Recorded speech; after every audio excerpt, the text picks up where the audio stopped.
say hello to Deadpool. You know, the guy with the Jeff charm, and also the fact he is all three roles, Vanguard, Duelist, and Support. But today we're mainly focusing on Strategist.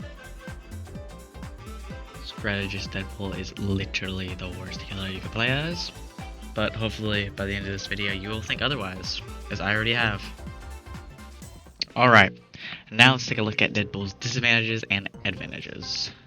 First of all, Deadpool needs upgrades in order to function properly. He doesn't have a good ult, and he definitely does not have the heal numbers that other strategists have. But now let's look at the other side, the advantages. Crazy damage healing potential once upgraded, and he also has like a 48-second cooldown ult. But these, given at face value, mean nothing. Let's go to the practice range to actually figure out how capable this healer actually is. To really understand these disadvantages and how we could turn them into advantages, let's look at the book. Each ability that Deadpool has an upgrade in his book that allow it to basically get new effects or just straight up better stats. But this comes with a side effect. Because you can't actually tell what upgrades a Deadpool has except for the guns and swords, you can use this disadvantage into an advantage. For example, take a look at this. Deadpool on the left is fully upgraded, and Deadpool on the right is unupgraded. Can you tell the difference? Don't worry, I'll give you a second.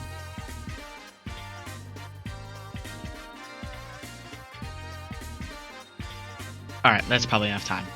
But if you look closely, there's no difference. I was tricking you this whole time. There's no way to tell.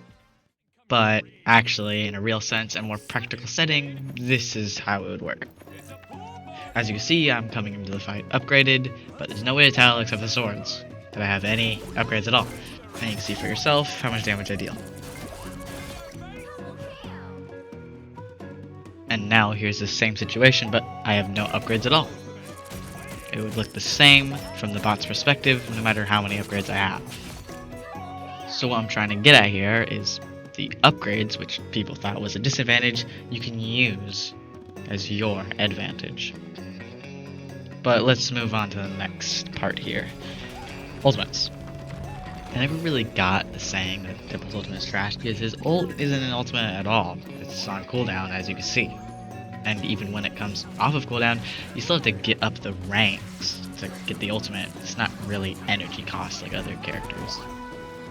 And it's not like by putting it on this cooldown is the ult bad by any means. Once you upgrade it, or even unupgrade it, it's still one of the best ults in the game. Alright, let me talk about one more thing before I close off.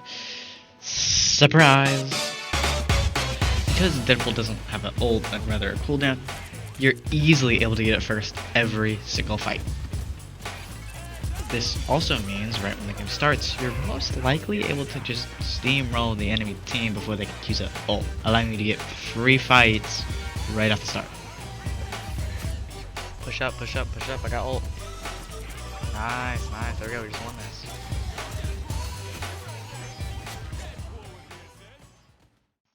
Alright, I know you've been waiting for this. I gotta give a montage at the end, come on, it wouldn't be a video if I didn't include them.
Thanks for watching. I hope you enjoyed the video, and maybe subscribe and like, please.